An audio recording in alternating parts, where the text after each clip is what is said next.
Today's topic is digestive system, पाचन तंत्र। हम जो भोजन करते हैं, हमारे भोजन का जो डाइजेशन होता है वो वक्कल कैविटी, मुख गुहा से ही स्टार्ट हो जाता है। हमारे वक्कल कैविटी में स्लाइवा, लार निकलती है जिसमें एंजाइम्स होते हैं, माल्टेज और टाइलिन। माल्टेज हमारे कार्बोहाइड्रेट्स का डाइजेशन करता है। जैसे हम जो प्लेयर्स होते हैं वो बीच बीच में खेलते समय, गेम्स खेलते समय क्या ड्रिंक लेते हैं। ड्रिंक से क्या उन्हें इंस्टेंट एनर्जी मिल जाती है, तो वो ड्रिंक्स में कार्बोहाइड्रेट्स ही लेते हैं जिसका डाइजेशन हमारे वक्कल कैविटी से ही स्टार्ट हो जाता है, इसीलिए उन्हें इंस्टेंट एनर्जी मिल जाती है। इसके बाद टाइलिन, टाइलिन हमारे स्टार्च को डाइजेस्ट करता है। स्लाइवा में हमारे विटामिन सी भी निकलता है। विटामिन सी जब हम बार बार स्पिट करते हैं, बार बार थूकते हैं, तो विटामिन सी की कमी हो जाती है जिससे हमें स्कर्वी नामक डिजीज़ हो जाती है। जिससे स्कर्वी से क्या होता है, हमारे मसूड़े, हमारे में क्या सडन सी दर्द सा उत्पन्न हो जाता है। इसीलिए कहते हैं बार बार स्पिट नहीं करना चाहिए। इसके बाद जो हमारा फूड होता है वो एलिमेंट्री कैनल के थ्रू स्टमक में आता है। स्टमक में यह 2 से 3 आवर्स तक रहता है। सबसे ज़्यादा टाइम तक हमारा जो फूड रहता है वो स्टमक में ही रहता है। हमारे डाइजेशन सिस्टम में एलिमेंट्री कैनल का कोई और वर्क नहीं होता है, यह सिर्फ हमारे फूड को स्टमक तक पहुंचाती है। स्टमक में हमारे HCl नामक एसिड निकलता है जो कि इतना एसिडिक होता है कि अगर हम गलती से कंकड़ पत्थर या फिर हाइजीनिक फूड या कुछ भी खा लेते हैं, वह उसे भी डाइजेस्ट कर सकता है।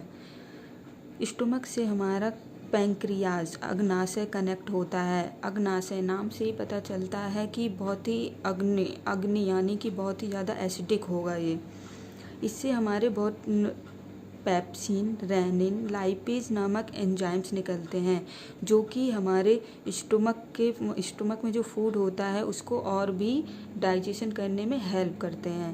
पेप्सिन से हमारे प्रोटीन का डाइजेशन होता है। रेनिन से हमारे मिल्क प्रोडक्ट, जो भी हम मिल्क से बनी हुई प्रोडक्ट खाते हैं उनका डाइजेशन होता है। लाइपेज से फैट का डाइजेशन होता है। इसके बाद जब हमारा फूड डाइजेस्ट हो जाता है, इसके बाद यह स्मॉल इंटेस्टाइन में जाता है। स्मॉल इंटेस्टाइन में हमारे फूड का सबसे ज़्यादा डाइजेशन होता है। सबसे ज़्यादा आवर्स तक यह कहाँ रहता है, स्टमक में, और सबसे ज़्यादा डाइजेशन होता है स्मॉल इंटेस्टाइन में। स्मॉल इंटेस्टाइन की जो लेंथ होती है वो 6 से 7 मीटर्स तक होती है, और ये होती है हमारी लार्ज इंटेस्टाइन। और लार्ज इंटेस्टाइन की जो लेंथ होती है 1.2 मीटर होती है। अब इसमें डिफरेंस क्या है, स्मॉल इंटेस्टाइन है वो इसकी लेंथ ज़्यादा है, और जबकि इस लार्ज इंटेस्टाइन की लेंथ कम है। इसका जो नेम है वो इसलिए पड़ा क्योंकि स्मॉल इंटेस्टाइन थिन है और लार्ज इंटेस्टाइन थिक है। थिन की वजह से इसे स्मॉल और थिक की वजह से इसे लार्ज इंटेस्टाइन कहा गया है। अब इसमें जितना भी हमारा प्रोटीन,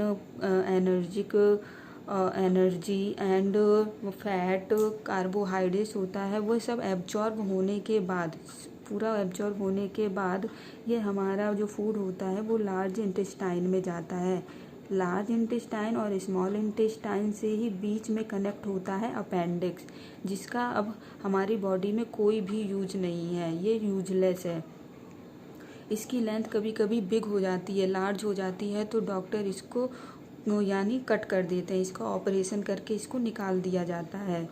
इसके बाद यह हमारा जो फूड होता है वो लार्ज इंटेस्टाइन में जाता है। अब जैसे कि थोड़ा बहुत जो भी हमारा डाइजेस्ट हुआ है, जो भी हमारी बॉडी एब्जॉर्ब नहीं कर पाई है, वो लार्ज इंटेस्टाइन में एब्जॉर्ब हो जाता है। जैसे वाटर हुआ, कुछ भी थोड़ा बहुत रह जाता है, वो लार्ज इंटेस्टाइन में एब्जॉर्ब हो जाता है। लार्ज इंटेस्टाइन में ही ई कोलाई नामक बैक्टीरिया होते हैं जो कि हमारे फूड को वेस्ट बना देते हैं। वेस्ट बनाने के बाद यह हमारे लार्ज इंटेस्टाइन से जाते हुए ये डाइजेस्ट बाहर निकाल दिया जाता है। तो ये था हमारा पूरा डाइजेस्टिव सिस्टम कि हम कैसे फूड को खाते हैं और उसके बाद कैसे हमारा फूड डाइजेस्ट होके वेस्ट में चेंज हो जाता है। Thank you.